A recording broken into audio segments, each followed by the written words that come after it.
Hi class.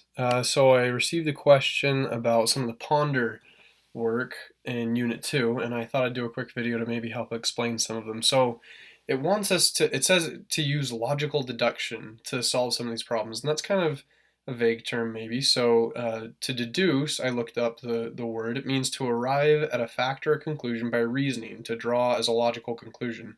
So at least in my mind, that means that we have to kind of analyze it, that there might not be a general formula or a specific kind of plug and chug way to get through it, that we have to reason through it and make some assumptions and try it out and see if we get it, and if we don't, then go back and question our assumptions.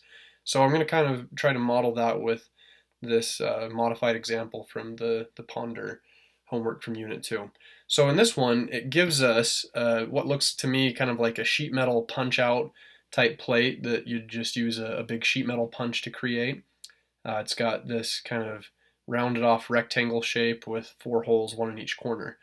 And it gives us a few dimensions. It gives us the overall height, 70 whatevers. It could be millimeters, it could be yards, 60 and 50 from center to center on the holes, but only in the y direction. We don't know if that's true for the x direction or not. And so another thing, let me kind of move these off to the side so I can explain better before we get too far. So it wants us to find the radius of this corner round here. Now you might say, well, wait, I thought radii were only for circles. And I don't know formally in a mathematical sense if non-circles can have radii or not, but I do know from a practical CAD type of sense that that definitely matches a circle, as you can see. And so for our intents and purposes, it can have a radius.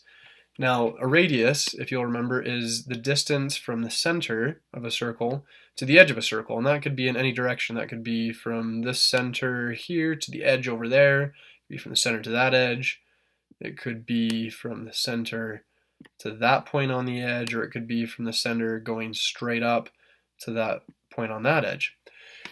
So let's be a little bit curious to try and figure out what that distance is, because we obviously don't have it. It's not explicitly called out on this drawing.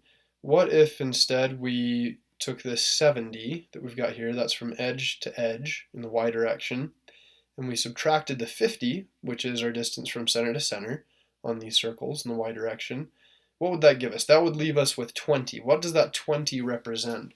Well, it represents this distance here plus this distance here. And one of our assumptions that we'll make, and I think it's a good assumption, is that this distance right here from edge to center of that hole is the same as this distance from this center to the edge on this end. So if we were to use our logical deduction here, and I said 70 minus 50 is 20, and that's this plus this, then if I were to divide the 20 by 2 into 2 equal halves, then that should give me the distance from the center to the edge here, which is a radius. So 10, which is the result of 70 minus 50 divided by 2, would be the radius for this distance we're looking for.